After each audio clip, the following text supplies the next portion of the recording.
Welcome, welcome, one and all. Welcome, welcome, one and all.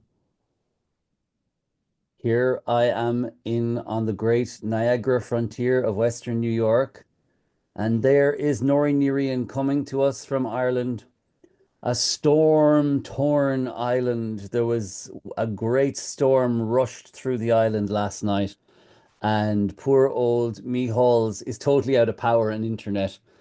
And Noreen is precariously coming into us through her personal hotspot. So hopefully her connection will be good. Great to see you all here too. People are coming in here all the time.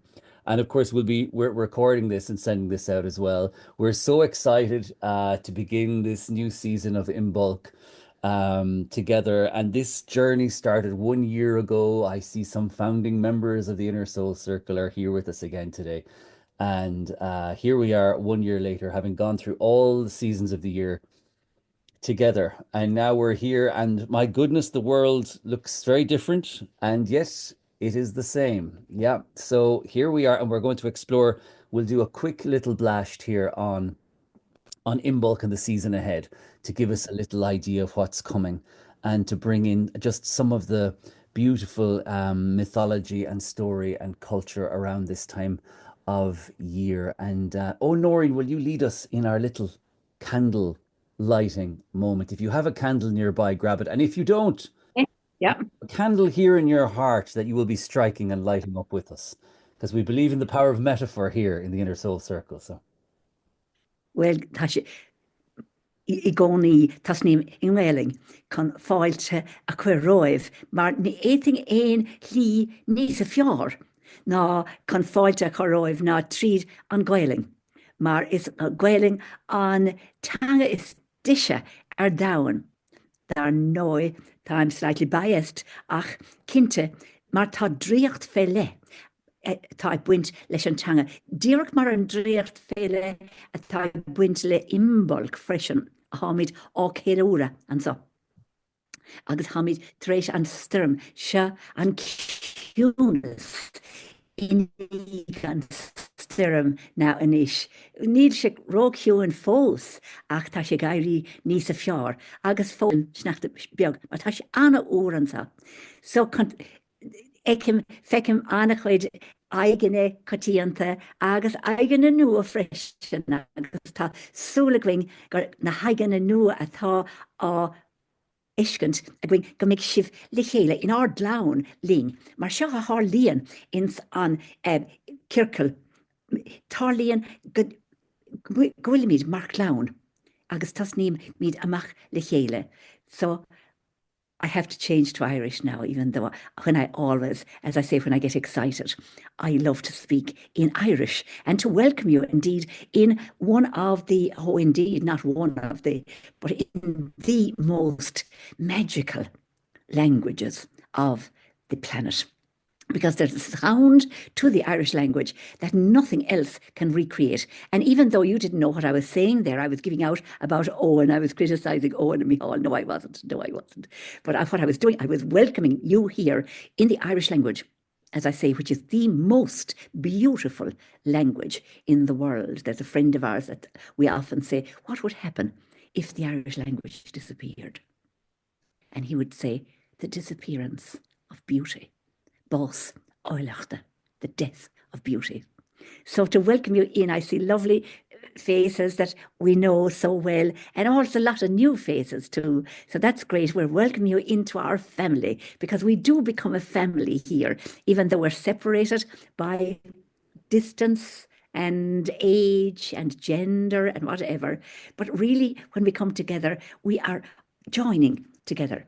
We have that lovely phrase in Irish, ní neart go cur le chéile. When we are together, we are in great strength.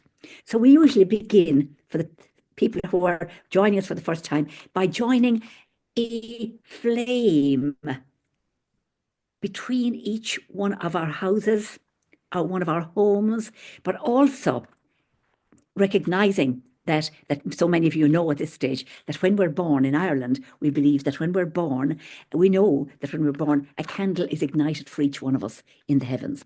And that continues to burn right through our lives. And so this reminds us of that candle. And that once we are called back like that, our candle is extinguished. And he would say in Irish then, Tá mo chuinneal mochta ribh vracha an lei. My candle is extinguished before the dawning of day.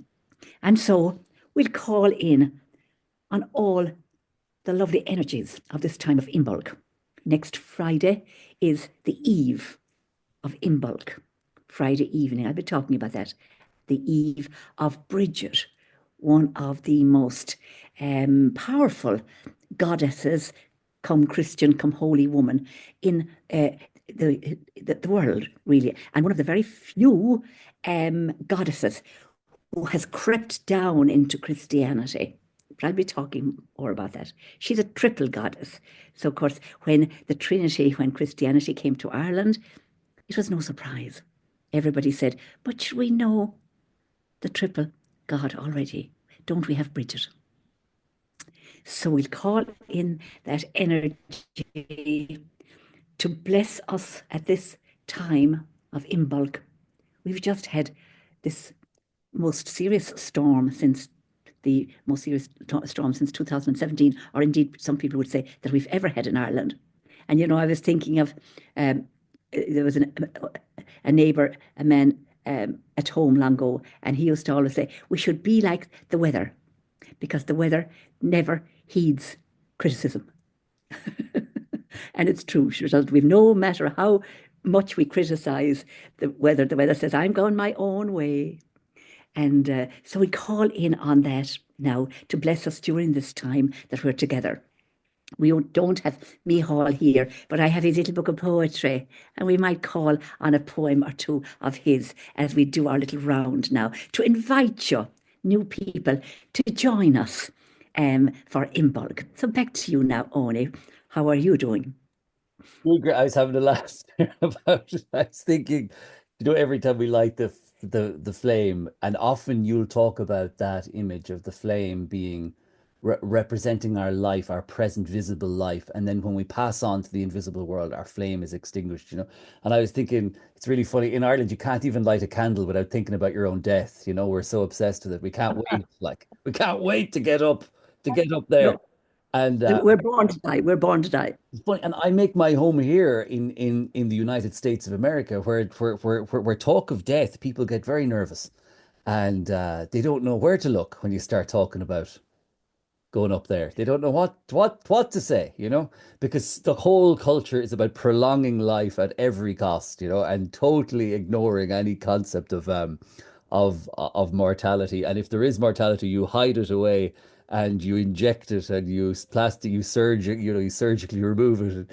Um, so what's hilarious, what I love, Noreen, is your facility around threshold and passing over from the visible to the invisible, and how it's no big deal at all. Just let go. There's no big deal when we have to, because so much pain in our life is about holding on and not going through thresholds. As we age, as we move on, old identities must be let go. New identities have to be taken on. And like the weather, you've no choice. We don't have a choice. So what are we complaining about? And that this time of year, I think, is the most fierce time of threshold. And it's embodied in Brigid. And Brigid, triple goddess, and she's all really nice. And people, think she's this lovely saint. But there's a fierce side of Brigid, which is actually the biggest side. And Brigid is the patron saint of poetry. Has anyone tried to write poetry? It's not easy. If it is easy, you're writing bad poetry. Writing poetry is excruciating. It's a crucifying experience. Actually, any kind of writing is. She's also the patron of healing. Now, and not just healing in some kind of like aura manipulating kind of way, healing in the sense of actual, wound, medical, hard medical healing, surgery, surgical healing. And also most tellingly, I think she's also patron saint of metallurgy and smithcraft. Yeah. And smithcraft. So smithcraft and metallurgy is you take a piece of rock and you transform it through Mm. extraordinary explosions of heat and pressure and banging and danger.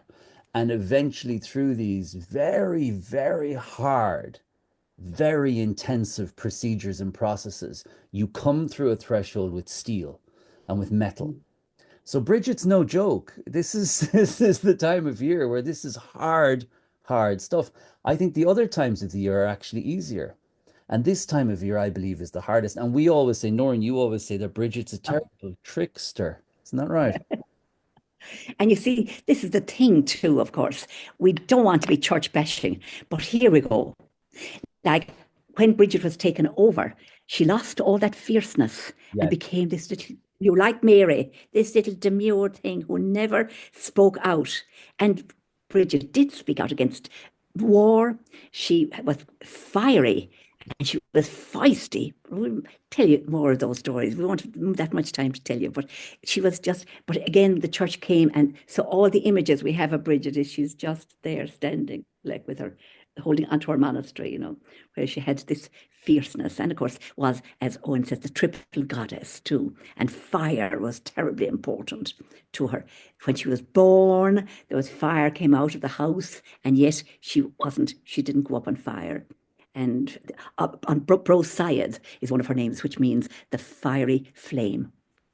So very, very important figure, Bridget. Yeah. Yeah, and the image of And fire too as transformative of in a terrible way, in an unwelcome way. And this time of year, the weather is unwelcome. You think in it's very different where I live here in the North America, in the continental climate. In the continental climate, it's still the depths of winter. But in Ireland, the snowdrops are up now, and the daffodils are starting to threaten their little heads up through. So Ireland, this time of year, the 1st of February is springtime in Ireland. The 1st of February is springtime. And the climate matches that. Whereas in more continental climates, it's not that way at all. But but where we are, we've all the maple trees here, Nor. And what happens at this time of year, in a couple of weeks' time, all the sap runs up through the trees. The trees can tell the light changing, the nature of the light changing. And the trees say, lads, it's time to go, even though there's snow on the ground and it's freezing cold, and the sap runs up through the maple trees.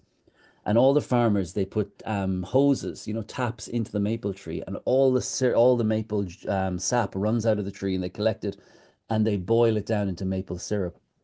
So that lovely. happens in this climate, which shows that underneath the surface, life is beginning to germinate and generate.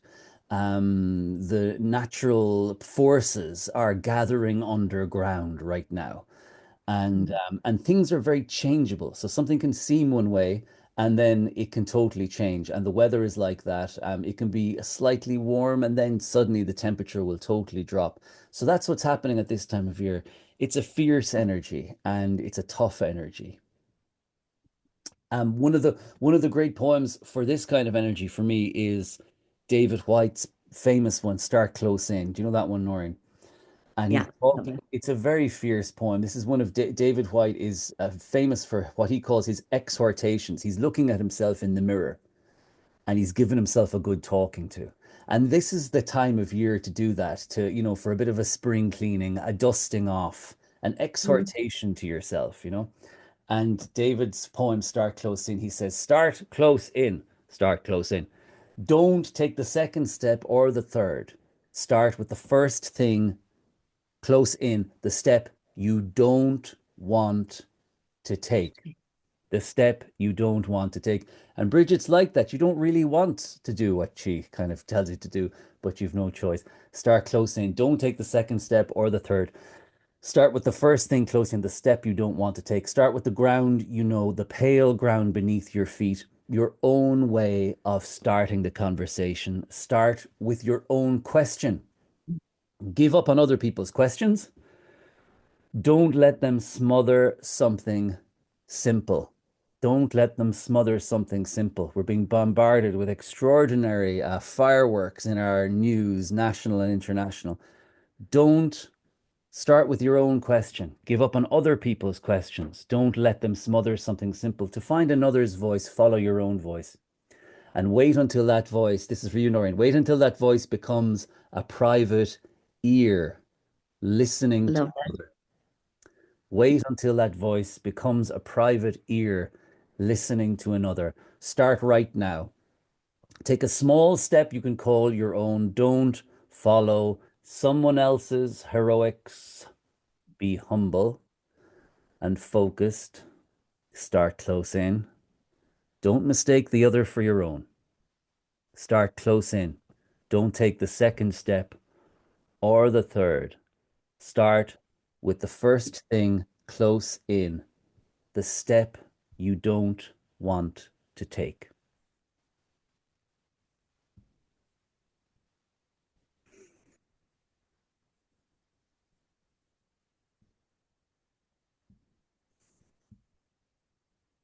So for me, this is very much this time of year. Start close in. It's always like you know, when you're sitting inside in the warmth and you Mhm. think to yourself, oh, maybe I could go for a walk now or go out for the gym.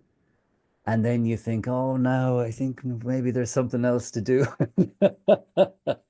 That kind of energy, I felt that last evening myself, and I got the idea, oh, I should go out now and get a bit of a walk. And then I was like, well, I can just sit in and do my little bits and pieces. And I said, no, out you get.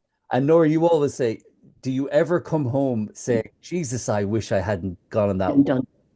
done. What a waste It, of time that walk was, you know? it is true, honest to God.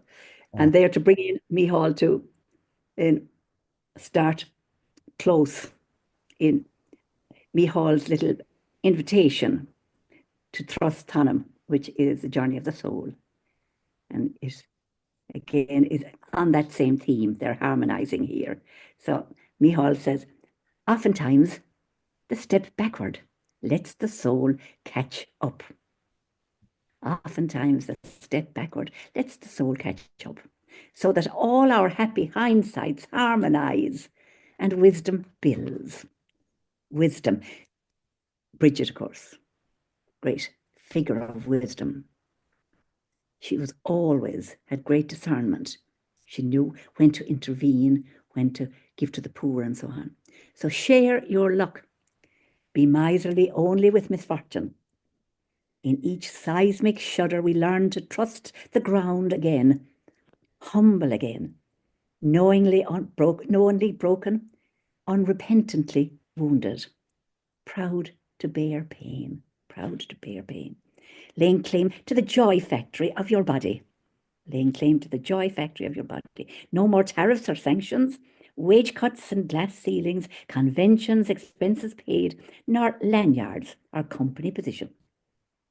Oftentimes, this way you can live in ways others simply will not. Oftentimes, this way you can live in ways others simply will not. Develop sides of you others simply would not. So feel the rhythm beyond the beat. This time of Imbolc.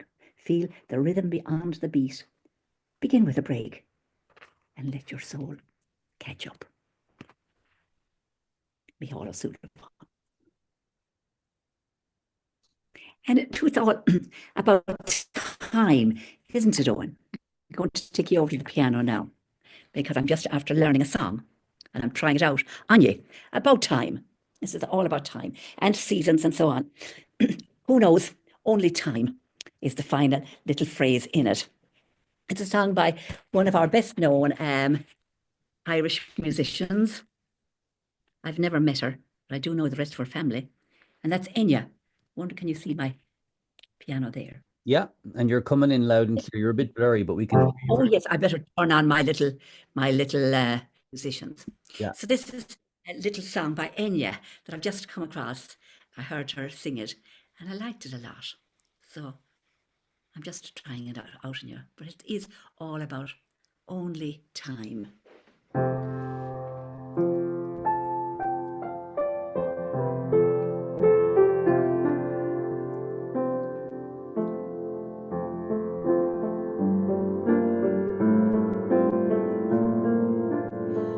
Who knows where the road goes, where the day flows, only time.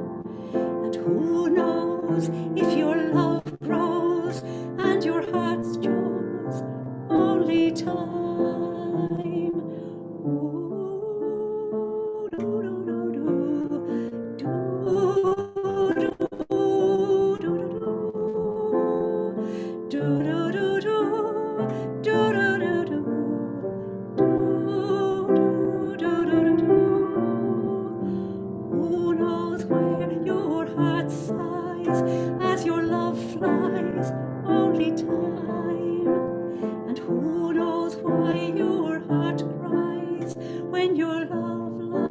knows in your heart? Do do do do, do do do do, do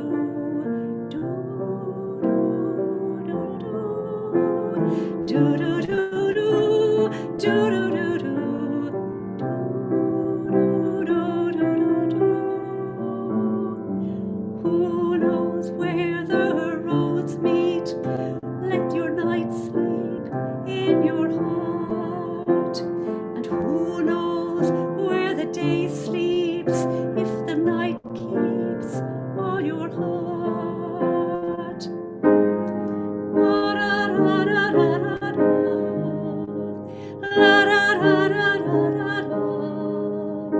La da da da da da.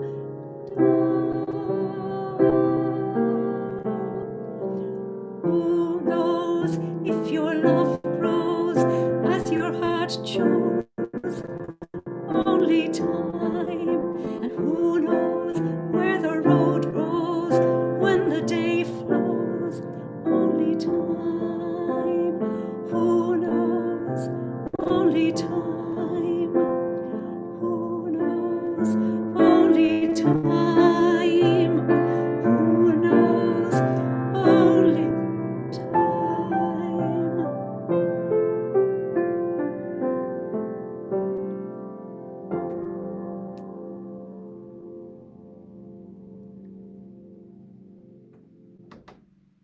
Lovely.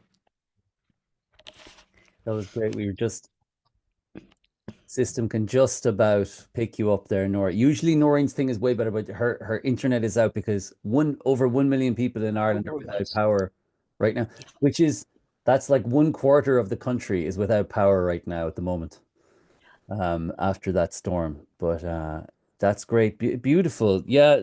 Usually I haven't I know that song. I haven't listened to the lyrics nor like that. That's beautiful. Yeah, it is. She writes lovely little lyrics and songs. And you know, there's something about them actually that they're very easy to learn. Sometimes songs, like Sinead O'Connor's songs now were always kind of difficult to learn.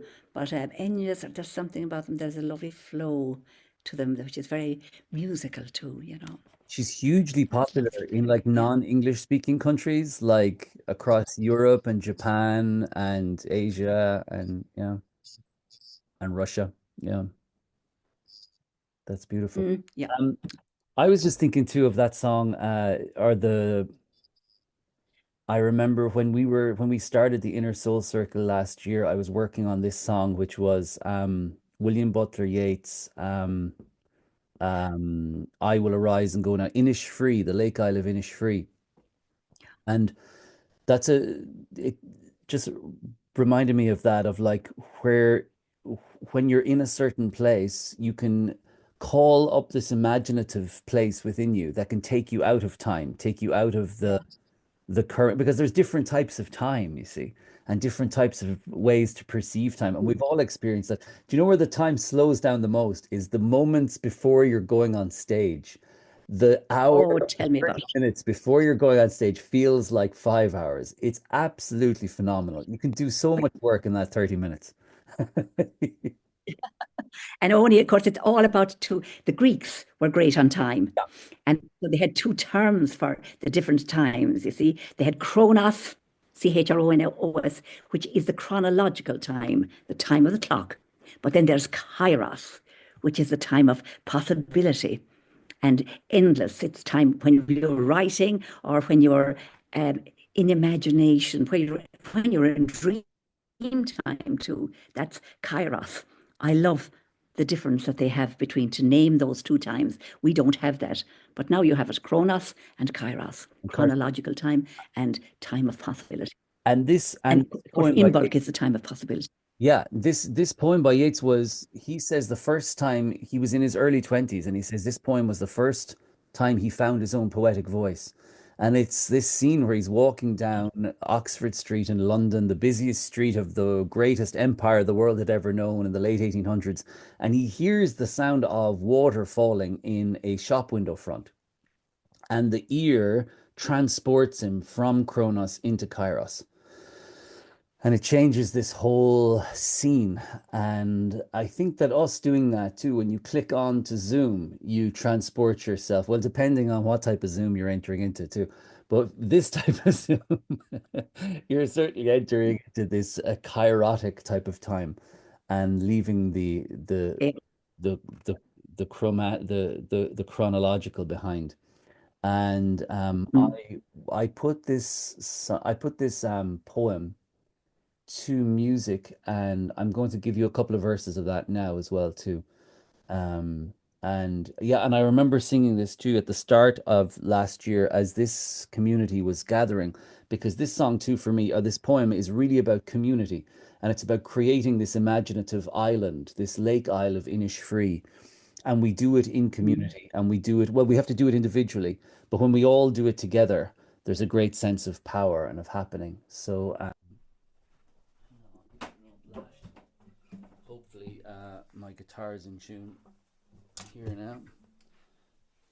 And And again, you might turn on your musicians, your little musicians. how's that now? Can you hear me now? Okay, let's see. I will arise and go now, and go to Innisfree, and a small cabin build there of clay and wattles made. 9 bean rows will I have there, and a hive for the honey bee, and live alone in the bee loud glade. I will have some peace there, for peace comes dropping slow, slow like the veils of the morning, to where the cricket sings. There midnight is all a glimmer, and noon a purple glow, and evenings filled with the linnet's wings, with the linnet's wings. I will arise and go now, for always night and day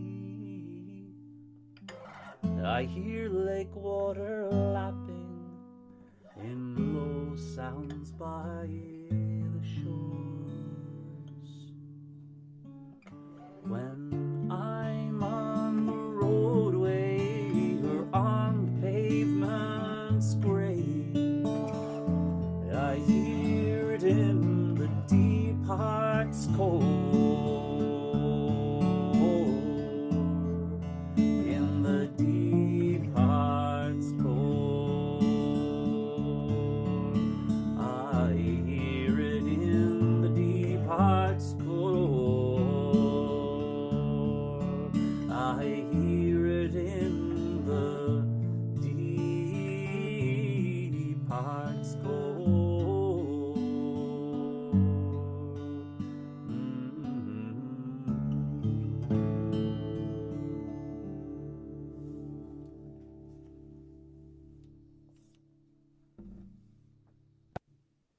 Lovely, Oni. That the deep heart's core, of course, that's one of the best known phrases, isn't it, in the English language? I hear it in the deep heart's core. I hear it with the sound, the ear of the heart. Wonderful, wonderful. Now, will I give you a little bit of a laugh? We love to, for the people who are new with us, we love to have a little bit of a laugh at something, some poem or something. And recently, I've been reading a lot of Paddy Kennelly. Now, he's not well known at all outside of Ireland, and indeed, he's not well known in Ireland at all. He'd be Brendan's brother. And even though I hate saying that, it's awful saying, Micheál is Owen's brother and Owen is Micheál's brother and all of that. We have to, he's a wonderful writer. He was a school teacher, but he devised this village called Knockore, an imaginary village, you see. And he has all the characters. So he has the parish priest, he has the church speaking, he has the pub called the Oh So Posh, is the name of the pub. But the village bitch is Hannah Grogan. And Hannah is a fright. Oh, she's a fright. So she keeps coming back with all sorts. She's a terribly clever woman now, and of course she's a bit of a misogynist now too, as you'll hear here. So one time she's having a conversation with her husband. She wants to go to the farmers' dance that's coming up now soon. And so anyway, this is how she goes about it. The secret is to let them think they're in command. She's talking about men now. The secret is to let them think they're in command. After that, you'll have the poor fools eaten out of the palm of your hand. At last Sunday, when at dinner in between chews, himself announces the momentous news that we would not be going to the farmers' dance this year. I'm not fit for dancing, woman, says he. What with my back and my crocked knee? And anyway, they play the same old tunes year after year. My head is sore from listening to the Walls of Limerick and the Minstrel By and the Village of Knockore. You're dead right, says I. Rule number 1. When you want the opposite, start off by pretending to agree. We'll give it a skip this year. That owl dance is useless anyway. He was nodding in agreement, grinning from ear to ear. And to hell with what the neighbours say. The fork stopped halfway to his snout as he paused and pondered. Like all men, he takes time to work things out. What's this about the neighbours, woman? Speak. Well, you know, says I, not raising my voice above a whisper. The way everybody thought our Brigid, that's their daughter, would be the Dairy Queen this year, only of course she wasn't. The title went instead to the Tansy one, that have a hide as thick as any heifer. Now what do you think they'll all be saying when you refuse to show up at the farmers' dance next week? Can you imagine your neighbours and the mock and jibes they'll make about you and the way you could never take your beating, only to sulk at home and vent your spleen when your daughter wasn't picked for the Daisy Queen? And all the rest of them at the dance will have a whale of a time at your expense, passing smart remarks and sly comments. Not that such things ever matter to you, of course. You're a tougher man than to give a damn about the smart-ass observations of your next-door neighbour. A long pause once again, when he let the contents of my speech work their way into his thick brain. And I could see that as he thought about it, he was growing more uneasy by the minute. At last, he gave a sort of a cough to clear his throat before announcing, That Sloane's liniment you gave me last week, 'tis powerful stuff. How's that, says I. Look at the way it has suppled out my knee. And I own to God, by way of demonstrating, didn't he rise from his chair and start then and there doing exercises on the floor. And I was thinking to myself, if only the neighbours could see my poor buffoon of a husband now, with his backside glued to the ground and his leg up in the air, and he trying to wriggle it round and round, as if he were stirring a cup of tea somewhere up in the ceiling, stirring a cup of tea up somewhere up in the ceiling. Oh, what pity they'd have for me that had the tough luck to get landed with a man half daft in his head. It's mighty stuff, without a doubt, says I, trying to sound at least half serious.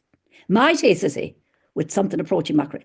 'Tis 10 times more than mighty, woman. 'Tis nothing short of miraculous. Back to his dinner again, and between chews he announces more momentous news. I think we might as well go to the dance after all. We will not indeed, says I. Like yourself, I hate them all slow tunes the band plays. And anyway, I'd be too worried about you. What if you slipped or took a fall as you were out dancing? You'd destroy your knee, I'll tell you. No, we won't go. I'd be too worried. I wouldn't enjoy the night at all. Rule number 2. when you're getting what you want for free, pretend to disagree. Will you whisht, woman, says he. Amn't I after telling you there's no need for all this worry? And as for the tunes the band will play, I hear they're practicing Roddy McCorley, and that's my favourite song of all. Now, be said by me for once, you and me is going to the dance, and that's the end of it. But, no ifs or buts, says he. Know your place, woman, and be said by me. Okay, says I, breathing a slow, sad sigh, as if trying to come to terms with life's worst misery, while he took to strutting round the kitchen like an amateur Napoleon.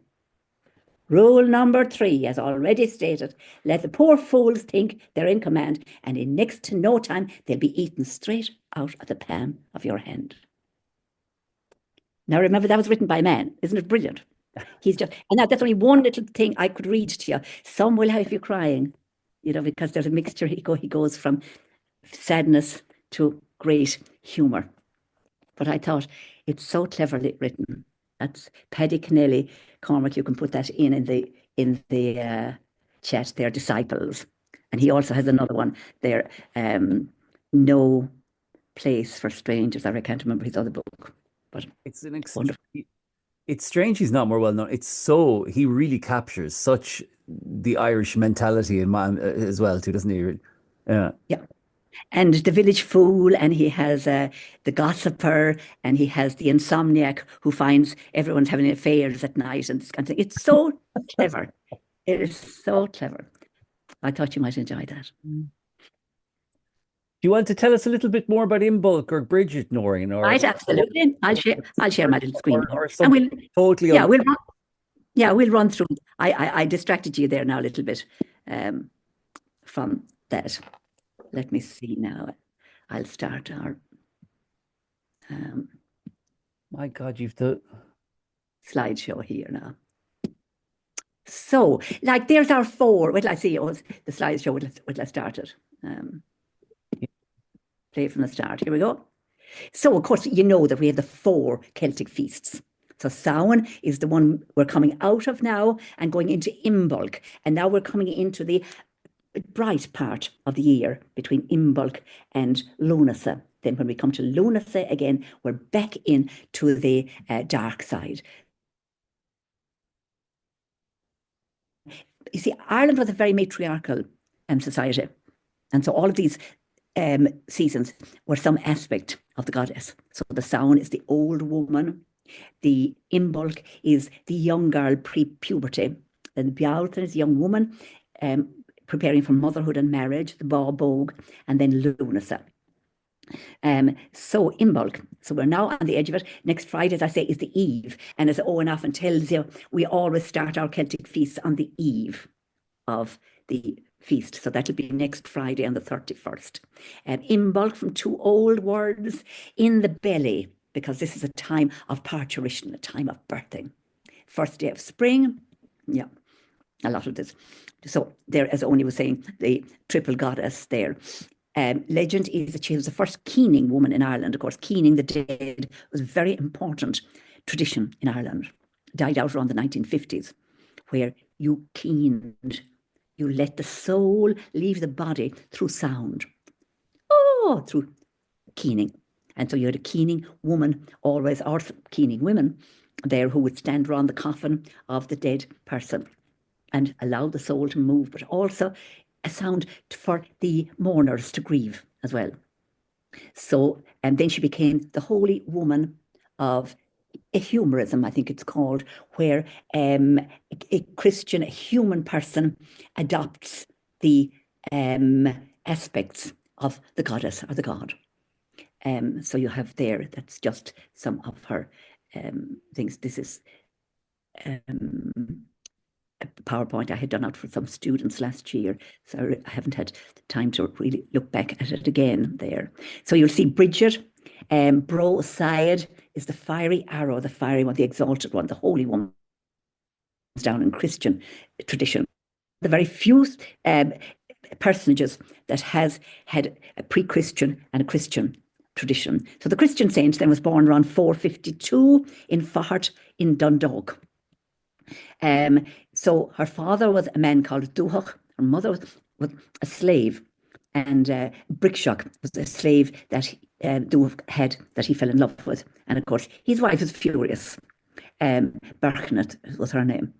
And so the, uh, the wife, of course, says, that's the end of it. You have to sell that slave girl on while she was pregnant.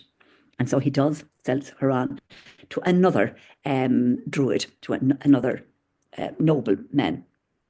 And so the tradition is then that Brigid was born on the threshold, just as her mother was, Brickshock was going in with a pail of buttermilk. Brigid was born on the threshold, so neither in nor out, which is very important when it comes to know what we can take away from her.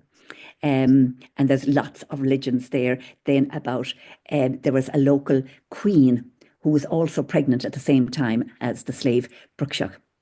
And there was a big party being held, and a filla or a wise man comes up and says that tomorrow the child to be born will be the Holy Child.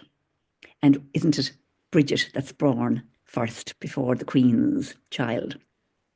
And then the Queen's child is born later on that day, but the Queen's child is dead. And so Brigid's very first miracle is when she's taken as a baby to the little Queen's child, and the child comes back to life. Every Wednesday we celebrate in Ireland as Brigid's Day, because apparently that was the day she was born on the threshold, the day she died, the day she established her monastery, and so on. So you can see there her first miracles there. Milk was also very important. I'm going to keep going now. And there's a great story too that children love in school, and that is that when Brigid is a young woman, she wants to establish a monastery, and she goes to the bishop of the place, and he says to her, look at, she says, can I have some land for my monastery? And he says, he thinks he has her, and he says, yeah, you can have as much as the cloak on your back. And so she takes off the cloak, and suddenly it spreads all over the Curragh of Kildare, which is about 600 acres there in the middle of Ireland. So now, the fiery one. So there you'll see the fire is very, very. And in her monastery, she had perpetual fire lighting right up to the Reformation, actually, up to Henry VIII, when it was unkindled. And so every evening, one of the nuns in the monastery would kindle the fire. And that was right from her own time up to the 16th century, 17th century. And the tradition then was, usually there were 20 with Lasina, yes, 20 nuns in the convent. And they would each tend it a night. On the 21st, they would say, Brigid, you tend it tonight. And it would still be there. So that was rekindled. That fire was rekindled on, as you know, in 1993. We have our own story about that, actually, that you might tell. And it was rekindled in Kildare by the Brigidine nuns. And it was officiated by President Mary McAleese. And I was a singer, actually, to do that. And then we actually took that flame to Beijing in Owen and myself, asked by the Brigidine nuns in 1999. Cross is very important. And so you can weave these crosses. You can go online and get loads of ways to weave these crosses. And it's a very therapeutic thing to do, actually. We love doing it here. And so it has become the symbol of Christianity, where in there in the center, you have the center of the world. And the Coicad, actually, as we've been talking about our courses here, the fifth province, and that's right in the center there. And then you have the four other provinces reaching out. So then you make that and you put it up over the door. I'm blessing a house on Sunday here, actually. And one of the rituals that we're going to do is to place a cross over the door on Sunday. So it's a peace symbol too. Then you have your broth. I meant to bring in my broth, a piece of red cloth, and you leave that outside your door. If you're in an apartment, you can leave it outside your window. And the idea is that Brigid will come along and she'll bless it. And that has healing properties then for the year around sore throats and you replace that um, over the year. Then this cross, you can see the tradition here of people walking through this cross, this belt of Brigid. Were you want to talk to me, Oni? No, no, no, no. Chris. I would pronounce it or Chris. What is Chris? Yeah, Chris. Yeah, What did I say? cross, Chris. cross. Cross. Oh, Chris. Cross is a cross. Yeah, Chris, well done. but it's the And same. I so, was just mouthing the words because they're similar, or yeah. yeah, but it is Chris. You're right. And that has actually come down in the English language too. And Seamus Heaney has a little poem there. He says, they could feel the February air still soft above their heads and imagine the limp rope fray and flare like wind-borne leanings on an unhindered goldfinch over ploughland.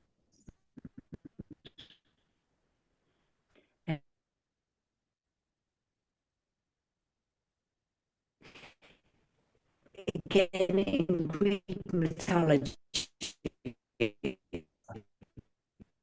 is the time of Demeter, and she has lost a daughter who's been stolen by Pluto. And so she goes crazily through the fields carrying lighted torches around this time of Imbolc. Birds begin the snowdrop, and I'm always saying to my students, what do you call somebody who's an expert on snowdrops? Because there are, I think, 365 different types. A galantophile, there's your new word now. Time of dandelion. It's just a little story that appeared in the Irish Times, our main paper there 3 years ago. Her father, Duach, became incensed by her generosity towards the poor and ordered her into his carriage. And off they went. But anyway, he went in to talk to the druid that he was going to sell her to. And there was a leper passing by. And what does she do, Brigid, but gives the father's sword to the leper to buy food. And of course, he's furious when he comes back.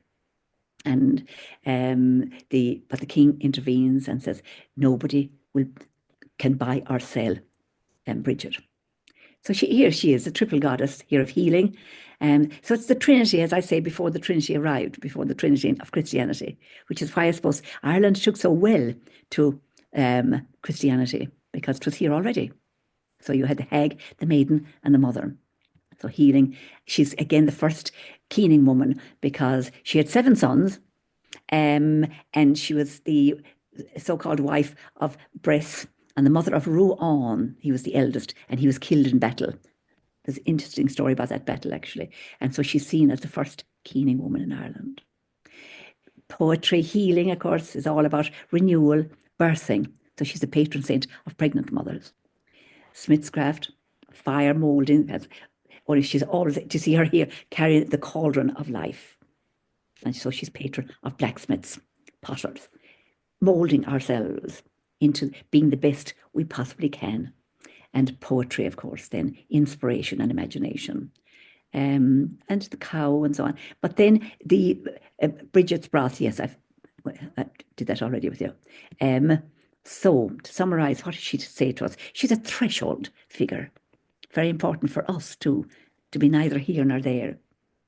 So she's a dawn figure. So she's in between pagan and Christian, noble, born to a nobleman and a slave, the opposites there again, born neither inside nor outside, intermediate between the old and the new. We're going into the new here now. And so what was and is to come, the familiar and the unfamiliar. The second and the third are also important. I won't go into them that much now, but the second is a very important feast in the Christian tradition to Mary, where all our candles of the year are blessed. And that'll happen next Sunday now. So you'll see people will go to church on Sunday who wouldn't go normally, because they know they'll take their candles, some candles to be blessed that they'll use. And then, of course, most important is the 3rd of February, and that's the feast of St. Blaise, patron saint of the throat there. An Armenian saint who's come very much into Christian tradition, and so we all go and bless our throats. But you can do that yourself. You can bless your own throat there on February the 3rd. That was long-winded now, only. No, it wasn't. And actually, over the next 3 months, we can go much more deeply, specifically into Brigid. There's so much there. Oh my God. I was just thinking, do you know the story I remember of the cloak was the chief said you could fold your cloak. And so she puts her cloak down and then folds it out. I see it was in half. So she folded it out and then she walked around and she folded it out again.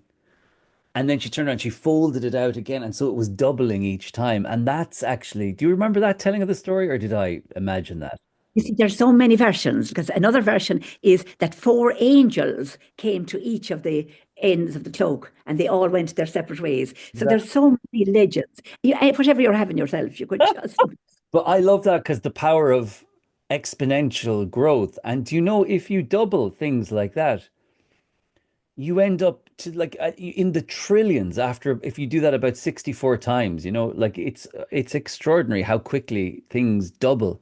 And Mm. um And strange that you say that only because in the Irish tradition, they make sense of the Trinity, because the Trinity is a very complex theological concept. Three and one and three, and the Our Father, and you know. But what the Irish say is that the Trinity is simply a piece of cloth folded in three.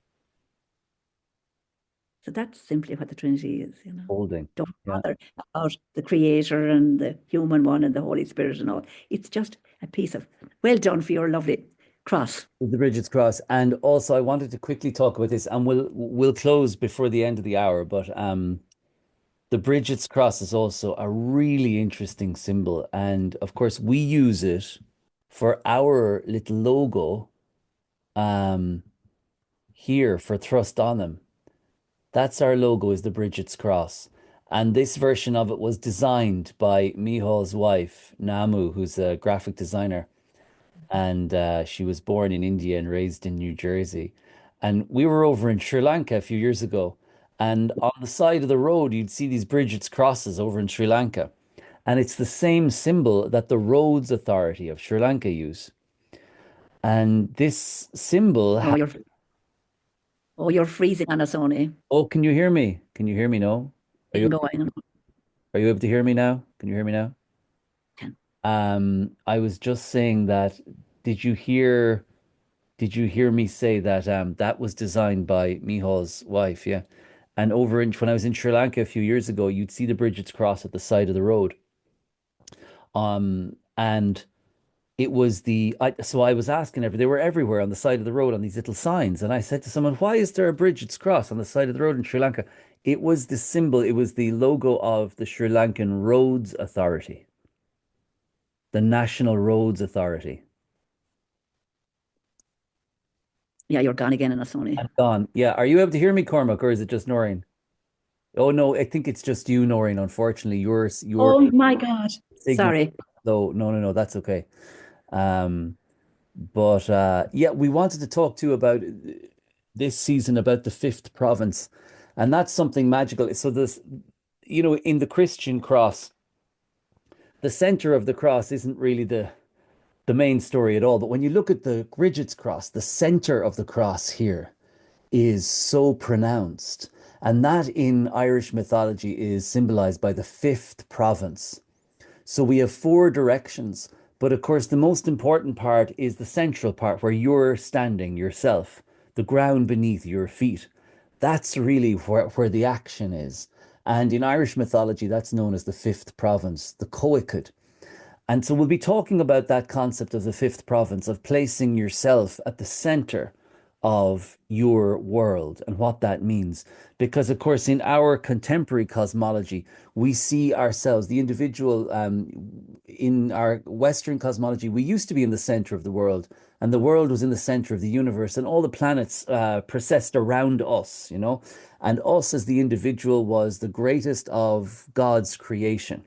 And in our contemporary cosmology, we have devolved the individual down to a speck of a grain of sand on a whole lot of grains of sand, circling around grains of sand out in some crazy cosmos. And we're the most inconsequential little thing in our contemporary cosmology of how we describe the world. So, one of the things we'll be looking at is exploring, bringing in the concept of the individual of ourselves being actually in the center of our perceived world and what that means. And no better time for it. And Noreen, I'm going to do something now I rarely get to do, Noreen. That's correct, you. Good, good, good. Yeah, I But love that. and I wouldn't usually do it, but Good.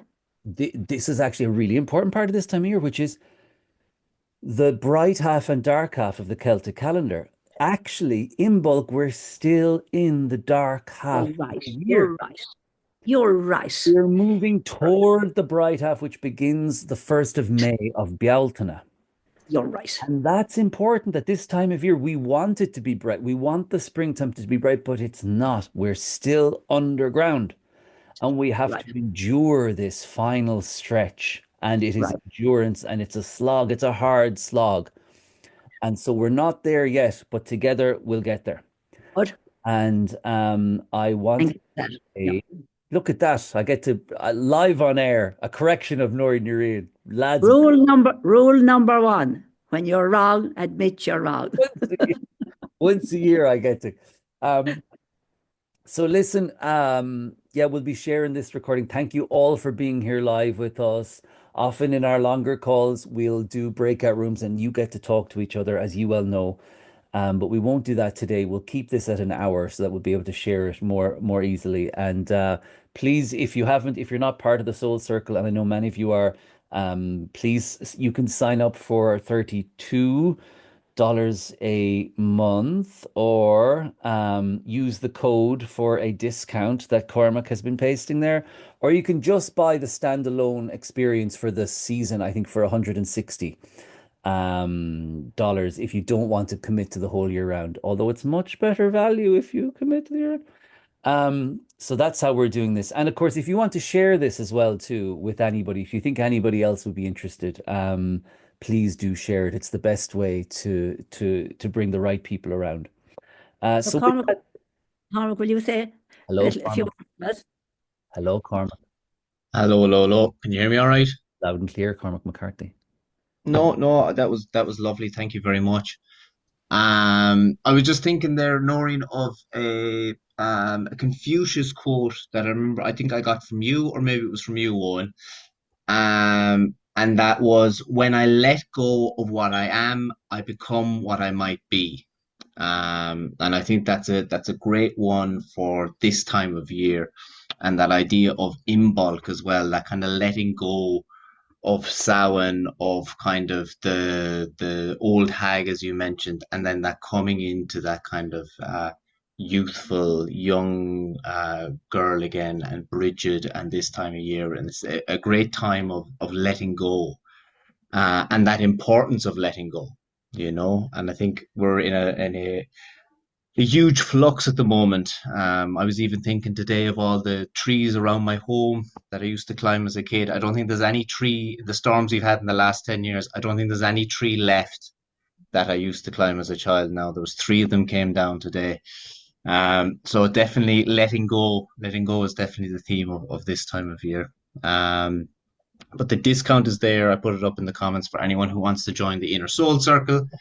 You'll get 20% off, and that discount will also get you 20% off the standalone if you want to just do the 3 months of Imbolc.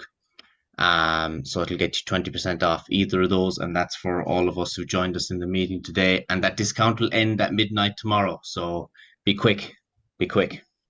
Thank you all so much. And Thanks, listen, guys.